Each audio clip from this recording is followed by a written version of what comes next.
എല്ലാവരും ഉറ്റുനോക്കിയിരുന്ന champion trophy final, അതായത് നമ്മുടെ ഇന്ത്യയും ന്യൂസിലാൻഡും വന്നിരിക്കുകയാണ്. 2023 കടം തീർത്തുകൊണ്ട് ഓസ്ട്രേലിയയെ ഫൈനലിൽ തോൽപ്പിച്ച് സെമി ഫൈനലിൽ 2023 ഒരു ഓഡി വേൾഡ് കപ്പിന്റെ ഒരു പകരം വീട്ടിരിക്കുകയാണ്. നമ്മൾ ആദ്യം ഒരു വീഡിയോ ചെയ്തായിരുന്നു, ഇന്ത്യ ഓസ്ട്രേലിയ സെമി ഫൈനലിൽ. അപ്പോൾ അത് കഴിഞ്ഞിരിക്കുകയാണ്. അതുപോലെ തന്നെ സൗത്ത് ആഫ്രിക്ക ന്യൂസിലാൻഡ് സെമി ഫൈനലിലും കഴിഞ്ഞു. അതിൽ ന്യൂസിലാൻഡ് വീണ്ടും ഫൈനലിലെത്തിയിരിക്കുകയാണ്. ഇന്ത്യൻ ന്യൂസിലാൻഡും, അതായത് ബി ഗ്രൂപ്പിലെ രണ്ട് ടീം വീണ്ടും ഫൈനലിലെത്തിയിരിക്കുന്നത്. അപ്പൊ ഇനി ന്യൂസിലാൻഡിന്റെ ഒരു കടമുണ്ട്, 2 കടം തീർക്കാനുണ്ട് നമുക്ക്. അപ്പൊ അന്നും കടം തീർക്കണം, ഇന്നും കടം തീർക്കണം. അപ്പം കടം തീർക്കാന്ന് പറഞ്ഞാൽ എനിക്ക് തോന്നുന്നു ന്യൂസിലാൻഡുമായിട്ട് 2000 എനിക്ക് തോന്നുന്നത് അവസാനമായിട്ട് നോക്കാൻ ഫൈനലിൽ ഇന്ത്യൻ ന്യൂസിലാൻഡ് തമ്മിൽ വന്നിരുന്നു. 2000 ഇന്ത്യ ന്യൂസിലാൻഡ്. അന്ന് നമ്മുടെ സൗരവ് ഗാംഗുലി ക്യാപ്റ്റൻ ആയിരുന്നപ്പം സ്റ്റീഫൻ ഫ്ലെമിങ്, അതായത് നമ്മുടെ ഇപ്പോഴത്തെ ചെന്നൈ സൂപ്പർ കിങ്ങിന്റെ കോച്ചായിരുന്നു അന്നത്തെ ന്യൂസിലാൻഡിന്റെ ക്യാപ്റ്റൻ. അന്ന് നമ്മൾ ഇന്ത്യ 264 റൺ അടിച്ചു. പക്ഷെ ഷക്കീൽ അയക്കുമ്പോഴൊക്കെ നല്ല ബോളിംഗ് ഉള്ള ഇന്ത്യ ജയിക്കുമെന്ന് ഉറപ്പിച്ചിരുന്ന സമയത്ത് തോറ്റുപോയി. അന്നത്തെ ഒരു കടം കഴിഞ്ഞാൽ പിന്നെ ഇന്നാണ് ഇന്ത്യ ന്യൂസിലാൻഡ് ഫൈനലിൽ വരുന്നത്. അത് കഴിഞ്ഞ് പിന്നെ നമ്മുടെ 2019 സെമി ഫൈനലിലും ഇന്ത്യനെ തോൽപ്പിച്ചുകൊണ്ട് അന്നത്തെ തോൽവി എന്ന് പറഞ്ഞാൽ 2 ദിവസത്തെ ഒരു കളി ഉണ്ടായിരുന്നു. മഴയുടെ എല്ലാം കൂടെ അതും ഇന്ത്യ ജയിക്കും ഉറപ്പിച്ച് വെച്ച് ലാസ്റ്റ് 10 ബോൾ 25 റൺ എന്നുള്ള ഒരു ഇത് വന്നായിരുന്നു. ജഡേജയും ധോണി നിന്ന ഒരു ഇത്. പക്ഷെ അതെല്ലാം കൂടെയാണ് നമ്മളിപ്പം ഫൈനലിലോട്ട് കളി നോക്കിയിരിക്കുകയാണ്. ഇന്ത്യ ജയിക്കും തന്നെയാണ് നമ്മളെ എല്ലാവരും വിശ്വാസം തന്നെ. കാരണം ഒരു ചാമ്പ്യൻസ് ട്രോഫിയും കൂടെ ഇനി ഇന്ത്യക്ക് നേടിക്കഴിഞ്ഞാൽ അതില് ഇപ്പൊ നമ്മുടെ ഏറ്റവും അനുകൂലം എന്ന് പറഞ്ഞത് ഇപ്പം ദുബായിൽ തന്നെ ഫൈനൽ ഉള്ളതുകൊണ്ട് ഇന്ത്യക്ക് അനുകൂലം എന്നാ പറയുന്നത്. പക്ഷെ വേറൊരു കുഴപ്പമെന്ന് വെച്ചാല് ഇപ്പൊ നമ്മുടെ ഇന്ത്യ ഇപ്പം എല്ലാ കളിയും ദുബായിൽ തന്നെയായിരുന്നു. ഇപ്പൊ ഇന്ത്യ ന്യൂസിലാൻഡ് തമ്മിൽ ഒരു കളി കഴിഞ്ഞാണ്. ചക്രവർത്തിയുടെ ഒരു ചക്രവർത്തി, അതായത് ഇപ്പൊ ഇത്തരം കളിയില് രോഹിത് ശർമ്മ ഉപയോഗിച്ചുകൊണ്ടിരുന്ന 4 സ്പിന്നർമാരെ രണ്ട് അതായത് ഹാർദിക് പാണ്ഡ്യ ഉൾപ്പെടെ 2 പേസർമാരാണ്. അപ്പം ആ ഒരു തന്ത്രം ന്യൂസിലാൻഡ് മനസ്സിലാക്കി കൊണ്ടുവന്നു കഴിഞ്ഞാൽ ചിലപ്പം ഇന്ത്യക്ക് പണിയാകുന്നത്. അതിലൂടെ നമ്മുടെ രച്ചിൻ രവീന്ദ്രയും വില്യംസും ഇപ്പൊ നല്ല ഫോമിലായി. കഴിഞ്ഞ ദിവസം സൗത്ത് ആഫ്രിക്കയ്ക്കെതിരെ അവര് രണ്ടുപേരും സെഞ്ചുറി അടിക്കുന്നത്. അതിലൂടെ രച്ചിൻ രവീന്ദ്രക്കാണെങ്കിൽ നല്ല ഈ ഗ്രൗണ്ട് ഒക്കെ നല്ല ഇന്ത്യൻ ബോളർമാരെ ഇപ്പൊ ഭയങ്കര വശമുണ്ട്. IPL ഒക്കെ കളിച്ച് പരിചയം മാത്രമല്ല, അതിന്റെ മുമ്പേ ആണെങ്കിൽ നമ്മുടെ വേൾഡ് കപ്പിലൊക്കെ ആണെങ്കിൽ രച്ചിൻ രവീന്ദ്രൻ ഇന്ത്യക്ക് നല്ല ഇതൊരു പെർഫോമൻസ് ചെയ്തിരുന്നു. പക്ഷെ ബി ഗ്രൂപ്പിലെ മത്സരങ്ങളില് എല്ലാവരും ഇതാക്കിയായിരുന്നു, നല്ലപോലെ കളിച്ചിരുന്നു. പക്ഷെ എന്നാലും പക്ഷെ ഇന്ത്യക്ക് അന്ന് മുൻഗണന കിട്ടി. അപ്പൊ അന്ന് കളിച്ച ഒരു തന്ത്രം മനസ്സിലാക്കിയോണ്ട് അത് മനസ്സിലാക്കിയായിരിക്കും ന്യൂസിലാൻഡ്. അതിന്റെ ഇത്രയും ദിവസത്തെ അവധിയും കൂടെ ഉള്ളപ്പം ന്യൂസിലാൻഡ് നല്ല പ്രിപ്പയർ ചെയ്തിട്ടേ വരുള്ളൂ. അതിലെ ഞായറാഴ്ചത്തെ ഫൈനൽ എല്ലാവരും ഒറ്റ നോക്കുന്ന ഒരു ഫൈനലാണ്. അപ്പൊ അതിന്റെ കൂടെ തന്നെ നമുക്ക് എന്നാ പറയാ, ഹർഷിത് റാനനെ എനിക്ക് തോന്നുന്നു തിരിച്ചു കൊണ്ടുവരാൻ ചാൻസ് ഉണ്ടോ എന്ന് എനിക്ക് തോന്നുന്നുണ്ട്. കാരണം ഇപ്പം നമുക്ക് ഇപ്പം 3 ലെഫ്റ്റ് സ്പിന്നേഴ്സും ഒരു റൈറ്റ് സ്പിന്നറുമാണ് ഉള്ളത്. ഇപ്പൊ 3 ലെഫ്റ്റ് 2 പേര് ഓൾറൗണ്ടർ ആയതുകൊണ്ട് അവരെ മാറ്റത്തില്ല. എനിക്ക് തോന്നുന്നു കുൽദീപ് യാദവിനെ മാറ്റിയിട്ടായിരിക്കും ഹർഷിത് റാനെ കണ്ടത്. കാരണം ചക്രവർത്തി ഇപ്പൊ അത്യാവശ്യം നല്ല ഫോമിൽ പിന്നെ അക്സർ പട്ടേൽ ആണെങ്കിലും നമുക്കൊരു റീപ്ലേസ്മെന്റ് നല്ലൊരു പ്ലെയർ ആണ്. അദ്ദേഹം ഒരു ഓൾറൗണ്ടറാണ്. ബാറ്റിംഗിലും ബോളിംഗിലും അദ്ദേഹത്തിന് മാറ്റി. അപ്പം കുൽദീപ് യാദവാണ് ഒരു ബോളർ ആയിട്ടുള്ള ലെഫ്റ്റ് സ്പിന്നർ. അപ്പൊ അദ്ദേഹത്തിന് മാറ്റിയിട്ട് ഹർഷിത് റാണയെ കൊണ്ടുവരും എന്നാണ് എനിക്ക് തോന്നുന്നത്. കാരണം 3 പേസസ് വേണം നമുക്ക്.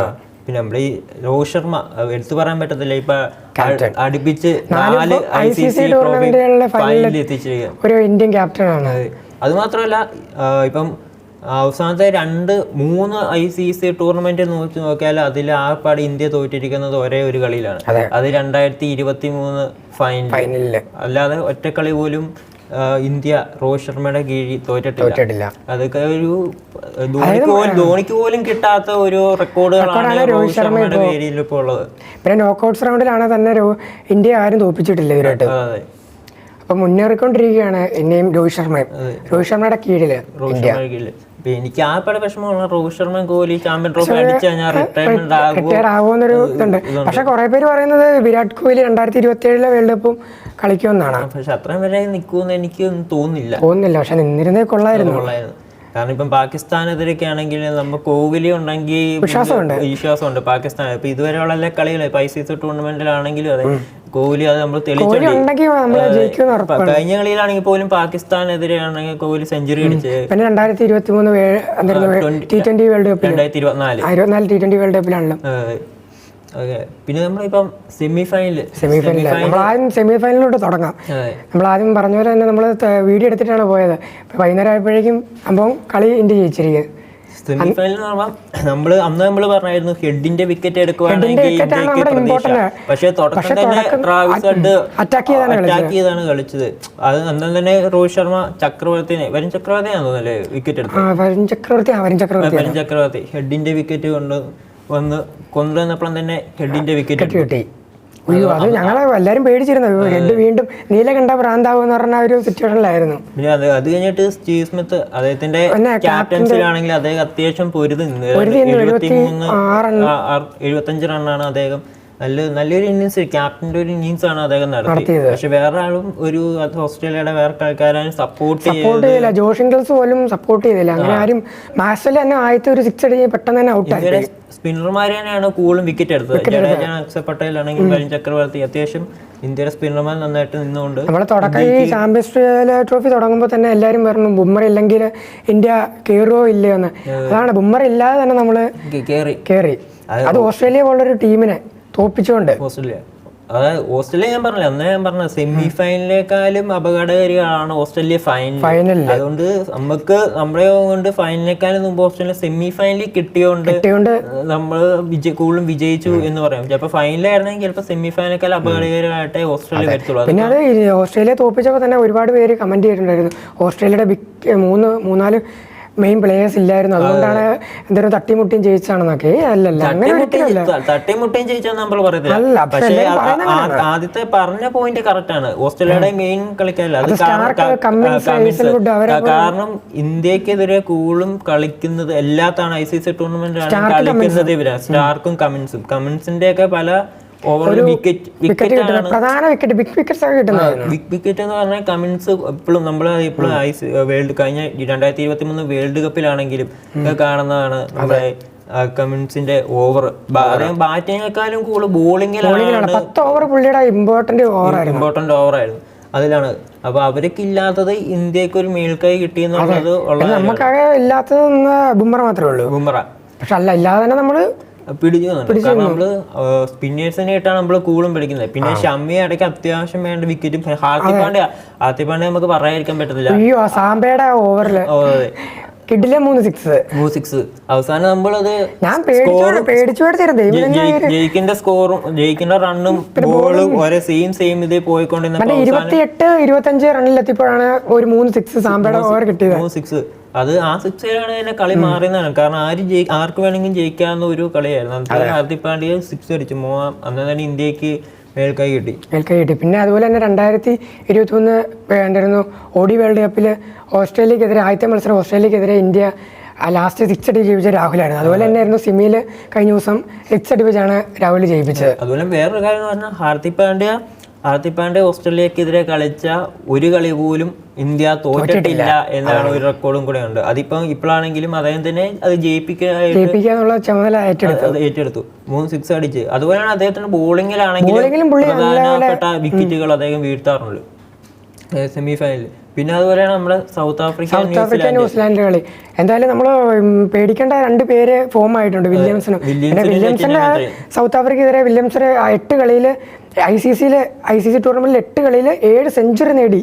ഒരു ആർക്കും നേടാൻ പറ്റാത്തൊരു റെക്കോർഡാണ് പുള്ളി നേടിയത് വില്യംസൺ. അതുപോലെ രചനേന്ദ്ര അദ്ദേഹത്തിന്റെ ഈ പ്രായത്തിൽ തന്നെ അദ്ദേഹത്തെ ബാക്കി ടീമുകാർ പേടിക്കുന്നുണ്ടെങ്കിൽ അദ്ദേഹത്തിന്റെ കളി വേറെ ഇതാണ്. കാരണം അന്ന് നമ്മള് അദ്ദേഹത്തിന്റെ വേൾഡ് കപ്പ് തന്നെ അദ്ദേഹത്തിന്റെ കളി നമുക്ക് മനസ്സിലാക്കി തന്നതാണ്. ഞാൻ ഓർത്തായിരുന്നു സൗത്ത് ആഫ്രിക്ക ആദ്യം ജയിക്കുമെന്ന്. അവരുടെ ഓപ്പണർ പെട്ടെന്ന് തന്നെ പോയപ്പോഴേക്കും ബൗമയും വണ്ടിസാനും കൂടെ ജയിപ്പിക്കുന്നു. നല്ല പാർട്ണർഷിപ്പ് ഉണ്ടാക്കി. പക്ഷെ ആദ്യത്തെ വിക്കറ്റ് അത് എനിക്ക് നിരാശപ്പെടുത്തിയത് ആ മില്ലർ ഒറ്റയ്ക്ക് ഒന്ന് പൊരുതി, അവസാനം വരെ പൊരുതി. എന്നിട്ടും അവരുടെ കൂടെ നിൽക്കാൻ ഒരാളും ഇല്ല സപ്പോർട്ട് ചെയ്യാൻ. സൗത്ത് ആഫ്രിക്കയുടെ ഫസ്റ്റ് വിക്കറ്റ് ഒരു പാർട്ണർഷിപ്പ് ഉണ്ടാക്കിയെങ്കിലും അത് കഴിഞ്ഞിട്ട് പിന്നെ ബാക്കിയുള്ളവർ അടിക്കാൻ ബാറ്റ്സ്മാൻമാരുണ്ടായിരുന്നു. പക്ഷേ അവർക്ക് ആർക്കും നിൽക്കാൻ പറ്റിയില്ല. ബിഗ് ഹീറ്റേഴ്സ് ഒക്കെ ഉണ്ടായിരുന്നു. മറ്റേ ക്ലാസ്സിനൊക്കെ അറിയാലോ. പക്ഷെ അന്ന് നടന്നില്ല. മില്ലറാണെങ്കിൽ ഒന്നും കഴിഞ്ഞ സെമി ഫൈനലാണെങ്കിലും അതെ, അന്ന് നമ്മുടെ 2020 വേൾഡ് കപ്പ് ഫൈനലും അവസാനം വരെ പൊരുതിക്കാനൊരു പ്ലെയറാണ് മില്ലർ. ഏതായാലും GTക്ക് ഇത്തവണ മില്ലർ നല്ല കളി കളിച്ചു. എന്തായാലും സൗത്ത് ആഫ്രിക്ക എന്തായിരുന്നു ന്യൂസിലാൻഡ് മത്സരം. ഇനിയിപ്പോൾ അടുത്ത നമ്മൾ ഒറ്റുവെക്കുന്നതിന് ഇപ്പോൾ ഇന്ത്യ ന്യൂസിലാൻഡ് ഫൈനൽ തന്നെയാണ്. അതിനെ പറ്റിയാണ് നമുക്കിപ്പം ഇന്ത്യയുടെ ഇപ്പം ടീമിനെ വെച്ച് നോക്കുമ്പോൾ രോഹിത് ശർമ്മ, ഗില്ല് നല്ലൊരു പാർട്ണർഷിപ്പ് ഇപ്പം അവര് ഒരു ഓപ്പണിംഗ് പാർട്ണർഷിപ്പ് ബിൽഡ് ചെയ്യുന്നില്ലെങ്കിലും അവർ നല്ലൊരു തുടക്കം ഇട്ട് തരുന്നുണ്ട്. അതിപ്പം ഗില്ല് ഇപ്പം കഴിഞ്ഞ ദിവസം 2 കളിയായിട്ട് ഫോം കുറവാണെങ്കിൽ അതേ എപ്പം വേണമെങ്കിലും തിരിച്ചു വന്ന് അടിച്ച് കളിക്കാൻ ഒരു പ്ലെയറാണ്. ഫൈനലിൽ വേണം. അതുപോലെ ഇപ്പം നമ്മുടെ ബാറ്റ്സ്മാൻമാരാണെങ്കിൽ ബാക്കി വന്ന വിരാട് കോഹ്ലി ആണെങ്കിൽ അത്യാവശ്യം നല്ല ഇപ്പൊ കഴിഞ്ഞ കളിയൊക്കെ ആണെങ്കിൽ നല്ലൊരു ഇന്നിങ്സ് അദ്ദേഹം നടത്തി. കോഹ്ലി നടത്തി. ഓസ്ട്രേലിയക്കെതിരെ അവസാനം വരെ പിടിച്ചു വന്നു.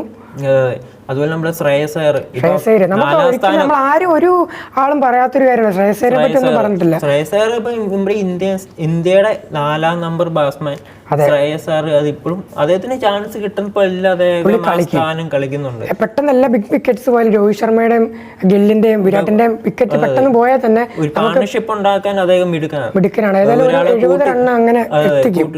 അതുപോലെ നമ്മുടെ കെ രാഹുൽ കഴിഞ്ഞ സെമിയിൽ നല്ലൊരു കളി കളിച്ചു. അവസാനം 6 അടിച്ചാണ് നമ്മളെ കളി ജയിപ്പിച്ചത്. അദ്ദേഹം എല്ലാവർക്കും ഒരു കലിപ്പുണ്ടായിരുന്നു ഓസ്ട്രേലിയയോടുള്ള. അത് T20 വേൾഡ് കപ്പിനാണെങ്കിലും അത് തീർത്താൽ രോഹിത് ശർമ്മയുടെ ഒരു കിഡിലിന്റെ പെർഫോമൻസിന് ശേഷം വീണ്ടും സെമി ഫൈനലിൽ എത്തിയപ്പോൾ എല്ലാവരുടെയും കലിപ്പങ്ങ് തീർത്തത് ആ ഒരു കളിയാണ്. അദ്ദേഹം വരുമ്പോൾ തന്നെ പണ്ട് നമ്മുടെ ധോണി വന്ന പോലെ മുടിയൊക്കെ നീട്ടി നല്ല രസമുണ്ട് കാണാൻ. അത് നമ്മുടെ അടുത്തതെന്ന് പറയുമ്പോൾ അക്ഷർ പട്ടേൽ ഇപ്പൊ നമുക്ക് ആ പാടെ ഇന്ത്യൻ ടീമിൽ ആ പാടെ 2 ലെഫ്റ്റ് ഹാൻഡ് ബാറ്റ്സ്മാൻമാരുണ്ട്. അതിലൊന്ന് അക്ഷർ പട്ടേലും ജഡേജയാണ്. കാരണം ബാക്കിയെല്ലാം റൈറ്റ് ഹാൻഡ്. അതാണ് ഇന്ത്യയുടെ എനിക്ക് തോന്നുന്നു പണ്ട് തൊട്ടുള്ള ഒരു രോഹിത് ശർമ്മയുടെ സ്റ്റാർട്ടിങ് വിരാട് കോഹ്ലി രോഹിത് ശർമ്മ വന്നു കഴിഞ്ഞാൽ പിന്നെ നമ്മുടെ ഇന്ത്യയുടെ ബാറ്റിംഗ് സ്റ്റൈൽ എന്ന് പറഞ്ഞാല് എല്ലാം ഒരു റൈറ്റ് ഹാൻഡ് ബാറ്റേഴ്സ് തന്നെയാണ്. അത് നേരത്തെ പറയുകയാണെങ്കിൽ പക്ഷേ ധോണി ഉണ്ടായിരുന്ന സമയത്ത് എന്ന് പറഞ്ഞാൽ ഒരു ലെഫ്റ്റ് റൈറ്റ് ഹാൻഡ് അത് തുടക്കം നമ്മുടെ സച്ചിനും സേവാഗും റൈറ്റ് ഹാൻഡ് തുടങ്ങിയാല് അത് കഴിഞ്ഞിട്ട് പിന്നെ റെയ്ന അല്ലെങ്കിൽ പിന്നെ ധോണി പിന്നെ ജഡേജ യുവരാജ് അങ്ങനെ മാറി മാറിയായിരുന്നു. അവര് സച്ചിനും അവര് പോയത് കഴിഞ്ഞപ്പോ തന്നെ ധവാനും രോഹിത്തും വന്നു. പിന്നെ റെയ്ന രാഹുല് വിരാട്ട് അങ്ങനെ രോഹിത് ശർമ്മയും ശിഖാധവനും ആയിരുന്നു പിന്നെ ഒരു ലെഫ്റ്റ് റൈറ്റ് ഒരു കോമ്പിനേഷൻ. പക്ഷെ അത് കഴിഞ്ഞിട്ടാണെങ്കിലും താഴോട്ട് ഫുള്ള് റൈറ്റ് ഹാൻഡ് ബാറ്റ്സ്മാൻമാരായിരുന്നു. ഇപ്പോഴാണെങ്കിലും അങ്ങനെ തന്നെയാണ്. ആ പടം ഇപ്പം ലെഫ്റ്റ് ഹാൻഡ് എന്ന് പറഞ്ഞാൽ ഋഷഭ് പന്തും അക്ഷർ പട്ടേലും ജഡേജയും ഇപ്പം ഋഷഭ് പന്തിന് ഇപ്പൊ രാഹുൽ അത്യാവശ്യം നന്നായിട്ട് കളിക്കുന്നതുകൊണ്ട് അവസരങ്ങൾ കിട്ടുന്നില്ല. എനിക്ക് തോന്നുന്നത് ഗൗതം ഗംഭീർ വന്നു കഴിഞ്ഞാൽ പിന്നെ അദ്ദേഹത്തിന് ചാൻസ് ഇല്ല. കാരണം 2020 ഇപ്പൊ സഞ്ജുവിനെ സ്ഥിരമാക്കിയെന്ന് നമുക്ക് പറയാം. കാരണം ഇപ്പൊ ഫോമിലാണ്. അപ്പൊ അതിന്റെ കൂട്ടത്തിൽ തന്നെ ഇപ്പൊ ഏകദിനത്തിലാണെങ്കിലും ഇപ്പൊ സഞ്ജുവിനെ ഒഴിവാക്കി ഋഷഭ് പന്തിനെ എടുത്തെന്ന് പറഞ്ഞു. പക്ഷെ അദ്ദേഹത്തിന് ഇതുവരെ ഒരു കളി പോലും ചാൻസ് കിട്ടിയിട്ടില്ല. അതാണ് ഇപ്പൊ ഗൗതം ഗംഭീറിന്റെ കളികളാണ് ഒക്കെ പറയുന്നത് കേട്ടു. ഇടയ്ക്ക് ഒരു വിക്കറ്റ് കീപ്പർ അദ്ദേഹത്തിനെ പറ്റി കുറ്റം പറഞ്ഞു എന്നൊക്കെ പറഞ്ഞ റിപ്പോർട്ടുകൾ വന്നായിരുന്നു. അത് ഋഷഭ് പന്തിനെ ആകാനാണ് ചാൻസ് എന്നാണ് എനിക്ക് തോന്നുന്നത്. അതെ, സത്യമാണ്. എന്തായാലും ഇന്ത്യ ന്യൂസിലാൻഡ് ഫൈനൽ ഞായറാഴ്ച നടക്കാതിരിക്കുകയാണ്. എങ്ങനെയാണെന്ന് നമുക്ക് നോക്കാം.